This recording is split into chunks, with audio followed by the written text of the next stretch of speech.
3 महिना अगाडि मेरो क्लाइन्टलाई मैले यो प्रोजेक्टमा 2 बेडरुम टाउन हाउस 7 करोड 40 लाखमा बेचेको थिएँ। तर अहिले यो सेम युनिटको प्राइस 7 करोड 72 लाख पुगेको छ र उहाँले अहिलेसम्म पे गर्नु भएको छ 1 करोड 3 लाख 60 हजार। उहाँले क्यापिटल एप्रिसिएसन गेन गर्नु भएको छ 32 लाख। अब आफै सोच्नुस् यो ह्यान्डओभर हुन्जेलसम्म उहाँको क्यापिटल एप्रिसिएसन कतिसम्म बढ्छ होला भनेर। यति कम समयमा कुन चाहिँ कन्ट्रीमा तपाईँको यतिको क्यापिटल एप्रिसिएसन हुन्छ होला र यो कम्युनिटीमा किन यतिको क्यापिटल एप्रिसिएसन भइरहेको छ म तपाईँलाई भन्दैछु। यो हुनेछ तपाईँको युए को वान अफ द ग्रिनेस्ट कम्युनिटी जुन रहेको छ 21 मिलियन स्क्वायर फिटमा र तपाईँले यहाँ 1 लाख भन्दा बढी ट्री प्लान्टेसन पाउनुहुनेछ र तपाईँलाई यहाँ 35 वटा भन्दा बढी एम्युनिटिजहरू दिएको छ जहाँ रहनेछ football court, basketball court, tennis court, jogging track, cycling track and many more. तपाईँले यहाँ घर मात्रै होइन एउटा लाइफस्टाइल पाउनुहुनेछ र यसको लोकेसन हेर्नुहुन्छ भने शारजा एयरपोर्टबाट तपाईँ 15 मिनटमा पुग्न सक्नुहुन्छ, दुबई इन्टरनेसनल एयरपोर्टबाट तपाईँ 20 मिनटमा पुग्न सक्नुहुन्छ भने डाउन टाउनबाट तपाईँ 35 मिनटमा पुग्न सक्नुहुन्छ। यो कम्युनिटीमा तपाईँले पाउनुहुनेछ 2 बेडरुम, 3 बेडरुम, 4 बेडरुम टाउन हाउसहरू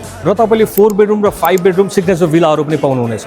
यदि तपाईँलाई यो कम्युनिटीमा आफ्नो घर किन्नु मन छ भने मात्र 5% डाउन पेमेन्ट गरे पुग्छ। यसको पेमेन्ट प्लान हुनेछ 40-60-40% ड्युरिङ कन्स्ट्रक्सन, 60% तपाईँले मोर्गेज पनि गर्न सक्नुहुनेछ।